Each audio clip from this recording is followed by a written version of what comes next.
আসসালামু আলাইকুম, সবাই কেমন আছেন? আশা করি ভালো আছেন। আমরা যারা ফোনে বা ওয়াইফাই নেটওয়ার্ক বা ইন্টারনেট চালিয়ে থাকি, অনেক ক্ষেত্রে ইন্টারনেট স্পিড কমে যায় বা ফোনের এমবি যে নেটটা কেনা থাকে সেটাও কমে যায়। সেক্ষেত্রে আমরা ইন্টারনেট স্পিড কীভাবে বাড়াবো, কিন কোন সেটিং অন করলে পরে ইন্টারনেট স্পিড বাড়বে সেই প্রসেসটা আপনাদের মাঝে শেয়ার করব।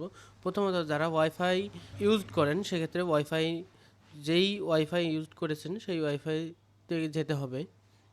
প্রথমে আপনি চলে আসবেন আপনার ফোনের ওয়াইফাই সেটিংয়ে আসার পরে আপনারা দেখতে পারবেন যে আপনার যে ওয়াইফাইয়ের নাম আছে সেই নামে ক্লিক করবেন। করার পর আপনার নিচে স্ক্রল করবেন।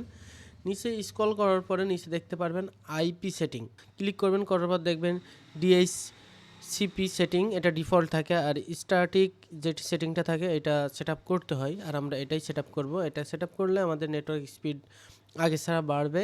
আর আপনার যে ডিফল্ট সেটিংগুলো আছে আপনারা ওখানে ক্লিক করার পরে দেখতে পারেন ডিফল্ট যে সেটিংগুলো আছে এই সেটিংগুলা পুনরায় যদি সেট আপ করতে চান সেক্ষেত্রে আপনার একটা স্ক্রিনশট নিয়ে রেখে দেবেন, কেননা স্ক্রিনশট রাখা অনেক ভালো। আমি একটা স্ক্রিনশট রেখে দিলাম। আপনারা দেখতে পাচ্ছেন স্ক্রিনশট রাখার পরে আপনার যদি পুনরায় এই সমস্যা হয় যে আপনার না এই সেটিংয়ে আপনার নেট ভালো চলছে না, সেই ক্ষেত্রে আপনার পুনরায় যে সেটিংটা ছিল সেই সেটিংই ইনস্টল করবেন। আমরা প্রথমে সেট আপ করবো ডিএনএস ওয়ান সেট আপ করলে আপনারা যেটা আছে সেটা আপনারা পেয়ে যাবেন।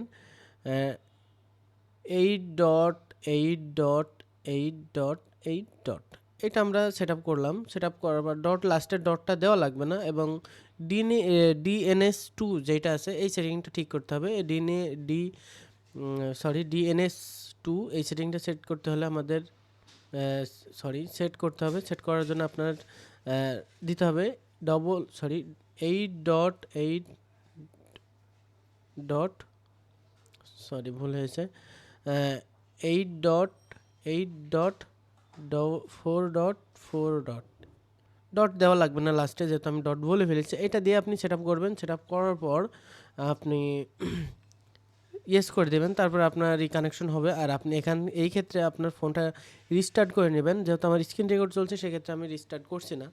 তারপর আপনি ফোন সেটিংয়ে যারা ফোনে নেট ব্যবহার করেন তাদের স্পিড কীভাবে নেবেন, সেই ক্ষেত্রে আপনার সেটিংয়ে আসবেন। সেটিংয়ে আসার পরে আপনি আসবেন সিম অ্যান্ড মোবাইল নেটওয়ার্ক। এখানে আসার পরে আপনি দেখতে পারবেন আপনি কোন সিমে করতে চান। আমি যেমন বাংলালিংক সিমে যদি করি, বাংলালিংকে আপনি আসার পরে নিচে স্ক্রল করে দেখতে পারবেন অ্যাক্সেস পয়েন্ট নেম, এখানে আসবেন।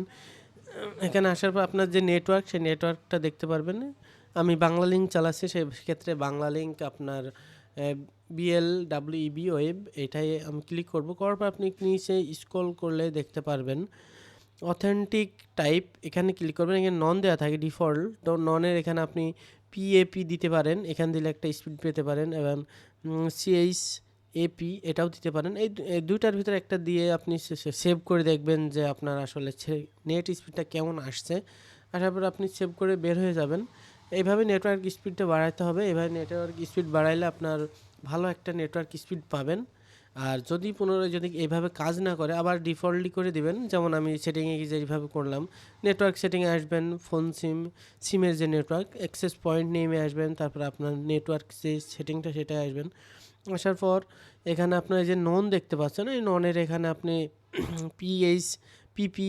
PAP অথবা CHAP এখানে যে কোনো একটা সিলেক্ট করে মোড়ে যাবেন। মোড়ে গিয়ে সেভ ক্লিক করতে পারবেন। সেভ করলে সেভ হয়ে যাবে। আমার যেহেতু ওয়াইফাই ব্যবহার করে আমি ওয়াইফাই সেটিংটাও করেছি। আর আপনারা যদি ওয়াইফাই সেটিং করতে চান সেক্ষেত্রে আপনার ওয়াইফাই আসতে হবে। আর ডিফল্ট করতে হলে আপনার নামে ক্লিক করবেন। করার পর নিচে স্ক্রল করে দেখতে পাবেন আইপি সেটিং, এই যে আইপি সেটিং দেখতে পাচ্ছেন। ডিফল্ট করতে হলে আপনি এখানে ডিএইচসিপিতে ক্লিক করলে আপনার ডিফল্ট হয়ে যাবে। ডিফল্ট হয়ে গেলে চেপ দিলে পরে আপনার পুনরায় যে সেটিংটা ছিল সেটা হয়ে যাবে। অবশ্যই ফোনটা রিস্টার্ট দিতে হবে। আজকের ভিডিও ছিল এতটুকুই। সবাই ভালো থাকবেন, সুস্থ থাকবেন। আল্লাহ হাফেজ। আমাদের ভিডিওটি ভালো লাগলে চ্যানেলটি সাবস্ক্রাইব করবেন। ধন্যবাদ।